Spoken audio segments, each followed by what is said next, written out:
하늘에 계신 저희 아버지 하나님, 또 이 아침에 우리 장문호 목사님을 모시고 새벽 기도를 시작했습니다. 저희들이 성령님과 함께하는 삶을 이렇게 정말 계속 마음에는 갖고 있고 저희 마음과 생각에는 갖고 있지만 이렇게 맛보아서 아는 그러한 경험들이 많이 없습니다. 주님, 이번 40일 동안 또 이렇게 주님, 성령님을 맛보아서 정말 우리가 그 관계 속에서, 그 느낌 속에서, 또 그 행동 속에서 같이 하는 그러한 경험을 하면서 계속 그게 습관이 될 수 있도록 주님, 저희들 인도해 주옵소서. 아멘. 오늘 시작하는 이 시간 주님 축복해 주셔서 끝날까지 우리 장 목사님에게도 축복 주시고 또 건강과 또 우리 지혜 주시고 그리고 또 리드하시는 우리 장로님에게도 같은 은혜 주셔서 우리 모든 반원들이 정말 성령을 맛보아서 그 경험하는 속에서 잘 지내고 또 좋은 관계 갖기를 원하고 예수님 이름으로 기도드렸습니다. 아멘. 네.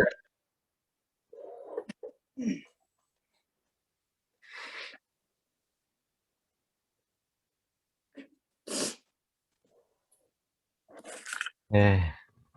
이렇게 오늘부터 40일 동안 성령과 동행하는 삶이라는 정말 읽기만 해도 기분 좋은 주제로 함께 만나게 되어서 하나님께 감사드립니다. 사실 우리 장로님께서 이번 새벽 기도에 한번 같이 할 수 있겠느냐고 이렇게 말씀해 주셨을 때 제가 선뜻 한다고 했습니다. 왜냐하면 제가 지금 이 시점에 성령과 동행하는 삶이 필요하기 때문에 저도 이렇게 제 결심 속에 제 삶을 좀 넣으면 좋겠다, 이런 말씀을 다시 한번 살펴보면 좋겠다, 이런 마음이 있어서 이렇게 이제 같이 하게 된 것 같습니다. 이번 기간 동안 정말 우리 모두가 하나님께서 마지막 선물로 주신 이 성령과 동행하는 행복한 경험들이 40일 동안 꼭 많이 있었으면 참 좋겠습니다. 먼저 저희가 하나님의 말씀을 하나 보도록 하겠습니다. 시편 34편 8절에 있는 말씀입니다. 제가 읽을게요. 너희는 여호와의 선하심을 맛보아 알지어다. 그에게 피하는 자는 복이 있도다 라고 하겠습니다.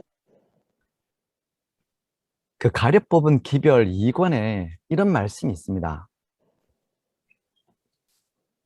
만약 저들이 성령의 지도를 따라 활동한다면 주님께서는 오랫동안 황폐하여 온 곳에 새로운 사업을 건설할 계획의 문을 열어주실 것입니다. 저들은 주님께서 당신의 충성된 종들에게 마지막 승리인을 찍어주시기 위하여 권능과 큰 영광으로 하늘에서 강림하실 때까지 계속해서 성장하는 경험을 맛보게 될 것입니다 라고 했습니다. 그 성령의 지도를 따라 활동할 수만 있으면 우리가 믿음 생활하면서 원하고 소원하는 것이 정말 그리스도를 닮고 성장하는 것이잖아요. 성령의 지도를 받아서 활동할 때만 이것이 계속해서 성장하는 경험을 맛보게 된다고 했습니다. 그래서 성장하는 경험의 맛, 이게 구원받고 하나님의 은혜 안에서 자라나는 그 경험의 맛은 성령의 지도를 따라 이루어진다는 것이죠. 이번 기간 동안 우리가 정말 성령과 동행하는 삶을 통해서 이렇게 성령의 지도를 받아서 함께 계속해서 성장하는 그런 한 기간이 되었으면 좋겠습니다. 아멘.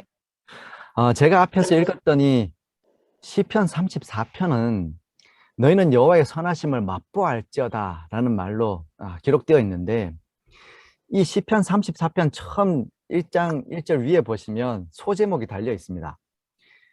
다윗이 아비멜렉 앞에서 미친 채 하다가 쫓겨나서 지은 시라고 되어 있습니다. 정말 아이러니한 제목이라고 생각됩니다. 이 다윗이 우리가 아는 것처럼 구약 성경에 아기스 왕이라고도 되어 있고 아비멜렉이라고도 나와 있는데 사울을 피해서 도망을 갑니다. 그리고 도망간 것이 아기스 왕에게로 가게 되죠. 아비멜렉에게로 가게 됩니다. 그곳에서 골리앗을 죽인 것이 이제 들통이 나서 죽게 되었을 때 그가 살기 위해서 미친 척을 합니다. 침을 흘리고 그 문틀에 어기적거리면서 그렇게 정말 구사일생으로 살아나오게 됩니다. 다윗이 이 시를 지었을 때 이 당시는 다윗 초기 인생에 있어서 가장 밑바닥 같은 시절이었습니다. 그가 사방을 둘러보면 사방에 자신을 죽이려고 하는 사람들 뿐이었습니다. 뒤에는 사울이 죽이려고 하죠. 지금 주변에는 정말 많은 사람들이 이 다윗을 죽이기 위해서, 특별히 여기는 다윗이 연기를 해서 살아났다고 하지만 실제로 그의 연기가 그렇게 뛰어났다고 저는 생각하지 않습니다. 왜냐하면 이 아기스 왕, 아비멜렉 왕 옆에 있던 신하들이 다윗이 그렇게 하는 것들을 다 알아차리고 저 사람은 지금 반드시 죽이지 않으면 후환이 있을 것이다 라고, 그가 아무리 연기를 해도 이것은 속으면 안 된다라고 얘기해 줬던 신하들이 있었습니다. 그 주변에. 그런데도 아비멜렉 왕이 이 다윗의 어설픈 연기를 보고 살려줍니다. 그리고 나서 살아나온 이후에 다윗이 지은 시가 이 34편이라는 거죠. 아마 사람들이 이런 시절을 만나면, 다윗 같은 시절을 만났다면, 또 다윗의 인생에서 그날 맛본 것을 맛으로 표현하자면 아마 죽을 맛이었을 것입니다. 그가 인생을 표현하자면 나는 정말 죽을 맛을 봤다. 내 인생에서 쓴맛과 괴롭고 고통스러운 맛을 그때 봤다라고 얘기할 것입니다. 다윗의 이 시절은 달고 부드러운 맛은 없고 맵고 쓰고 짜고 괴로운 맛만 있을 것 같습니다. 그런데 그런 다윗이 시편 34편을 기록하면서 그런 절체절명의 위기 속에서 그는 쓴맛을 경험한 것이 아니라 하나님의 선하심을 맛보고 구원을 경험했다는 거죠. 여러분, 인생에서 이게 참 복이라는 것입니다. 믿는 사람들은 절체절명의 위기 속에서 쓴맛을 보는 것이 아니라 하나님의 선한 맛을 보고 구원을 경험하는 사람들이라는 것이죠. 이게 복입니다. 사람들 인간관계에도 문제가 있을 수 있고 또 몸의 육신의 아픔도 있을 수 있고 삶의 쓴맛을 볼 수가 있는데, 근데 그런 쓴맛을 보는 인생 속에서 그리스도인들은 나를 구원하시는 하나님의 선하심을 맛본다는 것이죠. 이게 다윗은 복이라고 그렇게 표현했습니다. 그래서 여기 본문에 있는 말씀처럼 여호와께 피하여 그의 선하심을 맛보는 것이 복이다라고 했습니다. 아멘. 동의하시죠? 여호와께 피하여 그의 선하심을 맛보는 것이 우리 인생의 복입니다. 이런 의미에서 여러분, 믿음 생활은 복을 맛보고 사는 것입니다. 네, 복을 맛보 아는 삶이 믿음 생활입니다. 제가 질문 한번 드려보겠습니다. 여러분, 복은 어떤 맛일까요? 복은 무슨 맛이 날까요? 이 복의, 하나님이 주시는 복의 맛을 알아야 그때 진정한 신앙인이 될 수 있습니다.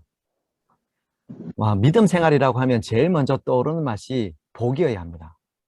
내가 하나님께 기도하는 맛이 복이어야 하고, 하나님과 교제하는 것이 복이어야 하고, 예배 드리는 맛이 복이어야 합니다. 근데 요즘은 교인들 중에 많은 사람들이 믿음 생활 하자고 하면 무슨 맛이냐고 이렇게 물어보면 피곤한 맛, 딱딱하고 거친 맛, 피하고 싶은 맛, 먹기 싫은 맛. 그 아이들한테도 물어보면 교회 가자 그러면 교회 가기 싫다 그러고, 예배 드리라고 하면 예배 드리는 게 너무 힘들다 그러고, 지겹다 그러고, 재미없다 그러고, 심심하다 그러고. 예, 그 많은 사람들한테 이 신앙이 그런 맛입니다. 오늘 이렇게 함께 하시는 분들은 신앙이 어떤 맛입니까? 예전에 어떤 분들은 신앙생활 하면서 어떤 성도로부터 역겨운 맛을 경험했든지 아니면 인생의 아주 쓴맛을 경험한 사람들도 있습니다. 교인들 통해서. 그래서 믿음 생활하면 차라리 안 하니만 못한 경험으로 기억하는 사람들도 있습니다. 다시는 먹고 싶지 않은, 하고 싶지 않은 경험으로 신앙생활을 이야기하는 사람들도 많다는 거죠. 또 교회에서 직분을 맡고 봉사해 보면 느끼게 되는데, 정말 교회는 특별한 모임입니다. 그러니까 교회 봉사는 다른 곳에서 하는 봉사하고는 좀 맛이 다릅니다. 일반 사회에서는 절대로 나한테 그렇게 할 사람도 없고, 또 밖에서는 그렇게 하지도 않을 사람들인데, 이상하게 교회 안에서는 그 본성을 다 드러낼 때가 있습니다. 그래서 너무 앞뒤가 안 맞을 때가 있고, 그래서 교회 일은 되게 불성실하고 비인간적인 면들을 보일 때가 많이 있다는 것이죠. 그래서 어떤 분들이 교회 봉사를 1년이나 2년 정도 하고 나면 이 교회 봉사를 맛보고 나면 너무 시달려서 다시는 안 하려고 할 때가 있습니다. 그런데 어떤 분들은 그럴지라도 끝까지 충성하시는 분이 있습니다. 어떤 사람인가 하면 그런 사람들이 있어도 그 봉사와 헌신 속에서 쓴맛이 아니라 여호와의 선하심을 맛본 사람들, 하나님의 구원을 진짜 맛본 사람들은 끝까지 충성하게 된다는 것이죠. 구원을 맛보고 은혜를 맛본 사람들은 그때부터 떠나고 싶은 불편함 속에서도 충성하는 그리스도인이 된다는 것입니다. 아멘. 그 낚시를 좋아하는 사람들이 잊을 수 없는 맛이 있습니다. 뭔지 아시죠? 낚시를 좋아하는 사람들이 잊을 수 없는 맛을 손맛이라고 합니다. 네, 그래서 그 일상생활 하다가 캄캄한 밤중에 아무도 없는 호숫가에 눈에 잘 보이지도 않는 낚싯줄을 통해서 전달되는 그 물고기의 떨림, 이것을 기억하는 손맛을 보기 위해서 일상생활 하면서 날마다 다음에는 어느 낚시터로 갈까 이 생각을 하고 지낸다는 것이죠. 마찬가지로 믿음 생활하면 우리는 매주마다 우리를 예배로 다시 모이게 하고 또 교회를 떠났던 사람이 교회로 돌아오게 하고 그렇게 우리를 돌아오게 하는 우리가 기억하는 구원의 맛이 있어야 됩니다. 우리가 하나님한테서 경험했던 그 특별한 구원의 맛, 이것을 경험하는 사람들만이 교회에 남아 있을 수 있습니다. 그리고 그 맛을 교인들에게 또 사랑하는 가족들에게 맛보여 주고 싶은 것이 신앙생활입니다. 이런 맛을 모르는 교인, 또 이런 맛을 모르는 부모를 만나면 너무 불행한 것이죠. 이 시편 34편에서 하나님의 신실함을 맛보았던 다윗의 삶은 또 구원을 맛보는 삶이었습니다. 다윗이 이렇게 아기스 왕 앞에서 하나님의 구원을 경험한 것이 아니라 그의 일상의 삶의 기록을 보면 그는 날마다 이런 구원을 맛보고 사는 인생을 살았다는 것이죠. 그래서 위기의 순간에도 하나님의 구원을 맛볼 수 있었습니다.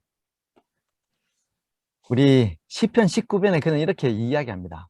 여호와의 율법은 완전하여 영혼을 소성시키며 여호와의 증거는 확실하여 우둔한 자를 지혜롭게 하며 여호와의 교훈은 정직하여 마음을 기쁘게 하고 여호와의 계명은 순결하여 눈을 밝게 하시도다.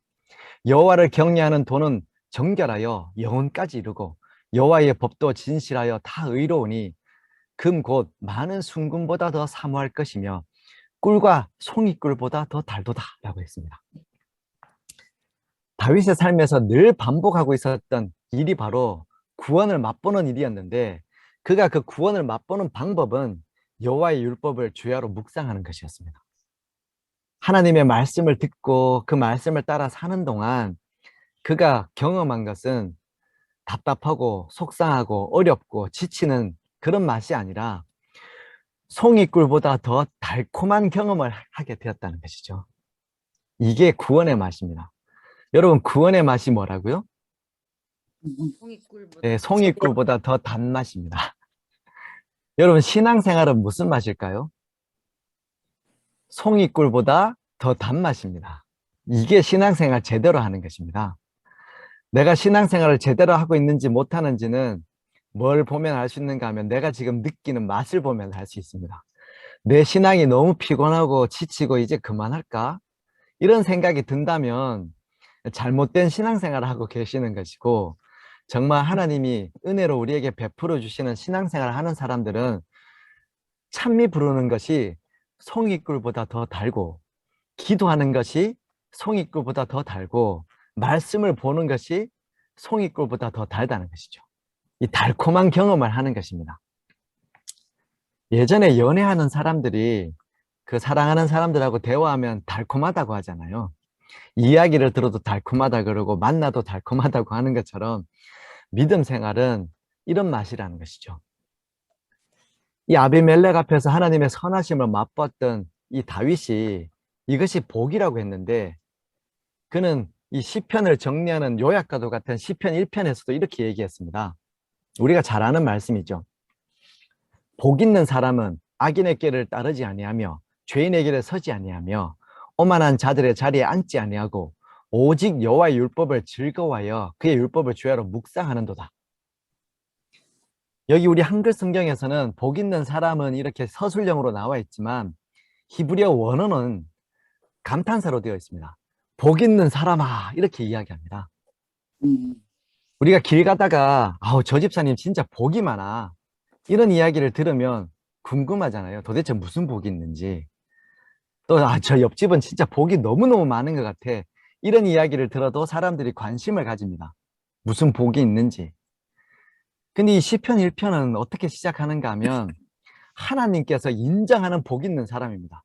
야, 복 있는 사람이다 이 사람은 하고 하나님께서 감탄하시는 사람이 있는데 그 사람이 어떤 사람인가 하면 악인의 길을 따르지 않고 죄인의 길에 서지 않고 오만한 자들의 자리에 앉지 아니하고 여호와의 율법을 주야로 묵상하는 사람들. 이렇게 여호와의 말씀에 그 달콤함을 맛본 사람들은 복이 있다는 것이죠. 여러분 하나님 말씀을 읽는 것, 또 악인의 꾀를 따르지 않고 정말 의인의 길에 서는 것, 이것은 복 있는 일이고 달콤한 일이고 행복한 일이라는 것입니다. 이것이 구원을 맛보는 일이라는 것이죠. 진정한 그리스도인들은 이런 맛을 아는 사람들입니다.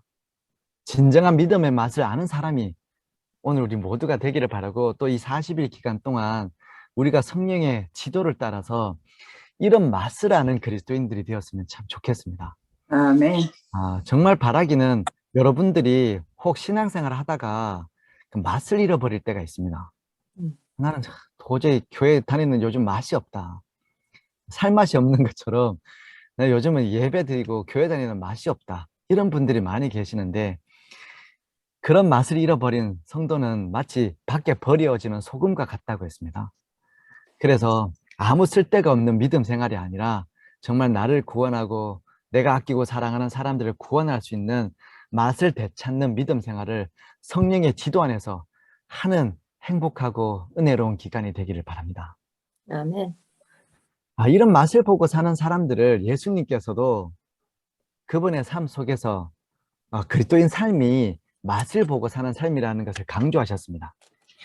요한복음에 보시면 요한복음 6장 54절, 56절 또 58절에 내 살을 먹고 내 피를 마시는 자는 영생을 가졌고 마지막 날에 내가 그를 다시 살리리니 내 살을 먹고 내 피를 마시는 자는 내 안에 거하고 나도 그 안에 거하나니 이것은 하늘에서 내려온 떡이니 조상들이 먹고도 죽은 그것과 같지 아니하며 이 떡을 먹는 자는 영원히 살리라 라고 했습니다. 이렇게 하나님의 선하심을 맛보고 사는 것, 이 요한복음 6장의 말씀, 하나님의 살과 피를 먹는 것을 요한복음 6장 전체를 읽어보면 하나님의 말씀을 경험하는 것입니다. 하나님이 우리에게 주신 생명의 말씀을 경험하는 것입니다. 이렇게 말씀을 통해서 그분을 먹고 마시는 사람, 맛보는 사람들은 영생을 가졌다고 했습니다. 영원히 산다는 것이죠. 진시 황제가 찾았던 불로초가 있습니다. 그런데 여러분, 진시 황제는 그 불로초를 못 찾아서 죽었습니다. 우리가 아는 것처럼 엄청난 무덤을 남기고 죽었습니다. 그런데 여러분, 성경을 읽어보면 불로초보다 더 좋은 게 있습니다. 그게 바로 이 요한복음 6장에 나와 있는 불사떡입니다. 불사떡. 먹으면 죽지 않는 떡. 세상에 이런 떡이 있습니까? 없습니까? 예, 있죠. 성경에 있지 않습니까? 네, 불로초는 없어도 세상에 불사떡은 있습니다. 제가 예전에 방문 다녔을 때 우리 아프신 분들, 연세 드신 분들한테 제가 영원히 사는 떡을 드리겠다고 이렇게 이게 불사떡이잖아요. 죽지 않는 떡, 먹으면 죽지 않는 떡이라고 예수님께서 말씀하셨잖아요. 이것을 맛보고 사는 게 믿음 생활입니다. 이게 얼마나 맛있는 맛일까요? 먹으면 죽지 않는 떡의 맛은 다윗이 이야기한 것처럼 하나님의 선하심의 맛인데 그것은 꿀송이보다 더 단맛이라고 했습니다. 잊을 수 없는 맛인다는 말씀이죠. 이러한 구원을 맛본 사람들끼리는 통하는 것이 있습니다. 그리스도인들이 이런 맛을 보고 사는 사람들이 형편이 다르고 또 다른 지역에 살고 다른 모습으로 살아도 이런 맛을 한번 본 사람들이라면 언어가 달라도 통하는 게 있습니다. 아마 다 느끼실 겁니다. 신앙생활을 오래 하다 보면 이런 맛을 본 사람하고 그 맛을 못 본 사람은 우리가 보면 알잖아요. 교회에서 수많은 성도들이 있지만 이런 구원의 맛을 아는 사람이 있는가 하면 이런 구원의 맛을 모르는 사람들은 문제만 생기면 금방 교회를 떠납니다. 왜냐하면 이 구원의 맛을 아는 사람은 떠날 수가 없거든요. 그 맛이 그리워서 놓칠 수가 없어서 그 말씀 안에 머물 수밖에 없는데 이 맛을 모르는 사람은 정말 쉽게 흔들리게 된다는 것입니다. 그래서 구원을 맛보 알게 된 사람들에게 사도 바울은 다음과 같은 권면을 합니다. 이 베드로전서 2장 1절과 3절에 있는 말씀입니다. 그러므로 모든 악독과 모든 기만과 외식과 시기와 모든 비방하는 말을 버리고 가난한 아기들 같이 순전하고 신령한 젖을 사모하라. 이는 그로 말미암아 너희로 구원에 이르도록 자라게 하려 함이라. 너희가 주의 인자하심을 맛보았으면 그리하라 라고 했습니다. 여러분, 구원을 맛보 알게 된 사람들은 이렇게 하라. 그러므로 이렇게 하라고 했습니다. 세 가지를 조언했습니다. 버리고, 사모하고, 잘하는 것입니다. 정말 구원을 맛본 사람이라면 뭘 버려야 되는가 하면 악독과 기만과 외식과 시기와 비방을 버리라고 했습니다. 우리가 일하다 보면 저 사람은 어떻고 그분은 왜 그러시지? 정말 왜 그런지 모르겠다. 이런 비방을 할 때가 있습니다. 또 막 답답하기도 하고 악독한 말을 하게 될 때가 있죠. 사람이 살다 보면. 어떤 분들이 저한테 이런 얘기를 한 적이 있습니다. 목사가 설교할 때 자꾸 나를 정죄한다. 이런 얘기를 하신 적을 제가 들은 적이 있습니다. 그리고 내가 좀 교회 봉사 안 하고 좀 힘들어하면 나를 자꾸 정죄한다. 그렇게 자꾸 실망하시는 분들이 있습니다. 근데 여러분, 제가 정말 솔직하게 여기서 제가 고백하자면 저는 사람을 정죄한 적은 없습니다. 왜냐하면 그리스도의 십자가를 알면 사람이 정죄할 수 없다는 걸 알잖아요. 제가 무슨 자격으로 사람을 정죄하겠습니까? 근데 진짜 솔직히 고백하면 좀 재밌는 말씀이지만 인간적으로 한심하다고 생각한 적은 있습니다. 인간적으로 제가 정죄한 적은 없지만 왜 저럴까? 알만한 사람이 왜 저럴까? 진짜 한심하다. 이렇게 생각한 적은 있죠, 사실은. 인간적으로. 그런데 여기 이 교훈의 말씀이 우리가 하나님의 말씀을 맛보았으면 어떻게 해야 됩니까? 악독과 기만과 외식과 시기와 비방을 버리라고 했잖아요. 정말 우리가 하나님의 맛을 본 사람들은 그런 일이 생길 때 누군가가 한심하게 느껴진다 할지라도 저 사람은 정말 어떻게 저럴 수가 없는데 저럴 수 있을까? 실망을 할 때라도 그런 생각이나 그런 것들이 오래 머물지 않도록 떨쳐버리려고 노력한다는 것이죠. 버리라는 말이 그런 말입니다. 정말 인간적으로 나를 너무 실망시키는 사람이 있을 수 있죠. 또 나를 너무 상처 주는 사람이 있을 수도 있죠. 그런데도 어떻게 악독과 기만과 외식과 시기와 비방을 버릴 수 있습니까? 내가 그런 순간에라도 하나님의 은혜를 맛본 사람이라면, 성령의 은혜를 맛본 사람이라면 그때 내가 이런 생각들을 빨리 떨쳐버려야 되겠다. 그리고 뭘 하는가 하면 사모하는 것입니다.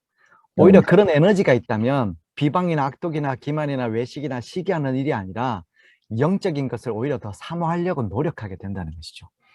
더 좋은 방향으로 나가는 것입니다. 이것이 사도 바울이 권면하는 주의 인자하심을 맛보았더라면 너희는 이런 사람이 되라라고 권면하는 것입니다. 그리고 나서 자라나는 것입니다. 어디에 이르도록요? 구원에 이르도록. 하나님께서 정말 우리를 보좌 우편에 앉기를 원하게 계시는데 승리하는 자가 되어서 그 보좌에 이르도록 자라나라는 것입니다. 그럼 이것이 하나님께서 우리에게 주시는 권면의 말씀입니다. 그 마지막 날 사건들이라는 책에 이런 말씀이 있습니다. 인간의 마음은 하나님의 영께서 꼴지우시도록 굴복되기까지는 진정한 행복을 맛보지 못할 것이다. 성령께서는 새롭게 된 영혼이 그들의 모본인 예수 그리스도를 닮도록 하신다. 성령의 감화로 하나님께 대한 증오가 믿음과 사랑으로 변하며 교만이 겸손으로 변화된다. 그 영혼은 진리의 아름다움을 깨닫게 되며 그리스도께서는 품성의 탁월함과 완전함으로 인하여 존귀를 받으신다라고 했습니다. 인간의 마음은 하나님이 성령께서 꼴주어 주지 않으시면 진정한 행복을 맛볼 수 없다라고 했습니다.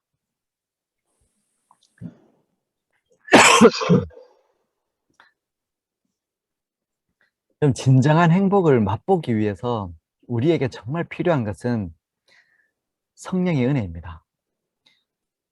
제가 성령과 동행하는 삶이라는 주제를 정하게 된 것도 성령이 아니면 우리가 진짜 하나님을 맛볼 수가 없습니다. 하나님의 구원도 맛볼 수 없고 인자함이 무엇인지도 알 수가 없다는 것이죠. 그래서 이 마지막 때를 살고 있는 모든 성도들에게 가장 필요한 것은 성령께서 함께 하시는 은혜입니다. 성령께서 꼴죽게 해주시는 은혜가 필요합니다. 그래야 사람이 여기 있는 말씀처럼 믿음과 사랑으로 변화된다는 것이죠. 증오가 변하고 교만이 겸손으로 바뀔 수 있다고 했습니다. 뭐가 없으면요? 성령이 없으면 이런 맛도 못 본다는 것이죠. 그리고 이게 정말 행복한 그리스도인의 삶이라는 것입니다. 아멘. 우리가 믿음 생활을 한다고 할 때 40일 동안 이렇게 날마다 달콤한 경험을 할 수 있었으면 참 좋겠습니다.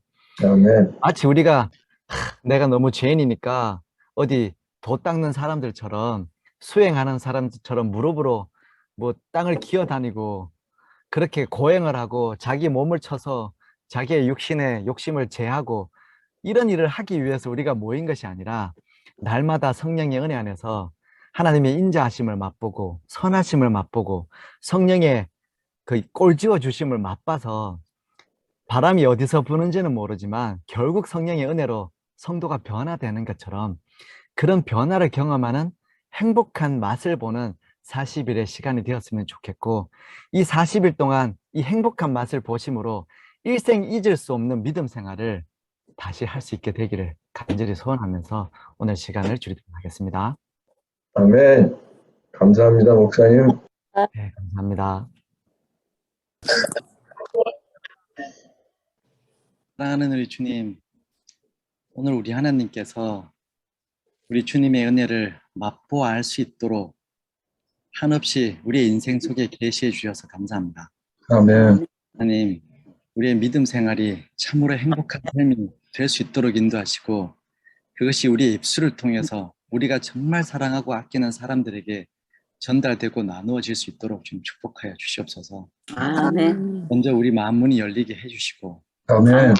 우리의 이야기를 듣는 이들의 마음 문도 열리게 해주셔서 이 행복과 사랑의 순환이 성령의 은혜 안에서 계속해서 일어날 수 있도록 좀 축복하여 주시옵소서. 아멘. 우리가 정말 소원하기는 이 40일의 기간 동안 성령의 지도를 따라서 하나님의 선하심을 늘 맛보고 매일같이 행복한 동행의 시간들을 보내기를 원합니다. 아멘. 우리가 볼 때마다 주님께서 다시 한번 깨닫게 해주셔서 우리가 어떤 형편 가운데서든지 하나님의 은혜 속에서 감사하는 그런 일체의 비결을 깨닫는 귀한 시간 되도록 인도하여 주시옵소서. 오늘 참석하신 우리 여러분들 위에도 하나님께서 함께 하시고 우리가 다 하나님 앞에 주의 이름을 부르고 간구했던 이 모든 일에 우리 하나님께서 귀를 기울여 주셔서 감사합니다. 아멘. 우리가 시간이 지나면 지날수록 주님께서 우리를 사랑하셔서 응답하셨던 그 놀라운 신앙의 열매들을 더 풍성하게 나누는 그런 기도의 모임이 되도록 인도해 주시고 이곳에서 정말 드려진 작은 사람 또 호명된 작은 이름 하나라도 하나님께서 붙잡아 주셔서 그 영혼을 잃어버리지 않도록 좀 축복하여 주시옵소서. 아멘. 그리고 우리 선교지에 있는 선교사님들 위에도 하나님께서 함께 하시고 그들의 아침이 생명의 아침이 되게 해주시고 그들의 일상이 주의 은혜를 경험하는 일상이 되도록 하나님 간섭하시고 부족함을 채워주시고 인도하여 주시옵소서. 네. 뭐 정세도 어렵고 여러 세계적으로 힘든 일들이 많이 있지만 주님께서 이런 어려운 시절에도 우리 교회와 우리의 가정과 우리의 성도들의 삶을 붙잡아 주셔서 우리가 늘 하나님 안에서 말씀을 전하는 이들로 또 재림을 기다리는 성도로서 정말 충성된 증인들로서 생활할 수 있도록 인도하여 주시옵소서. 오늘 하루도 주님께 의탁합니다. 하나님 동행하셔서 우리 주님 홀로 영광 받아 주시옵기를 예수님 이름 받들어 간절히 기도드립니다. 아멘.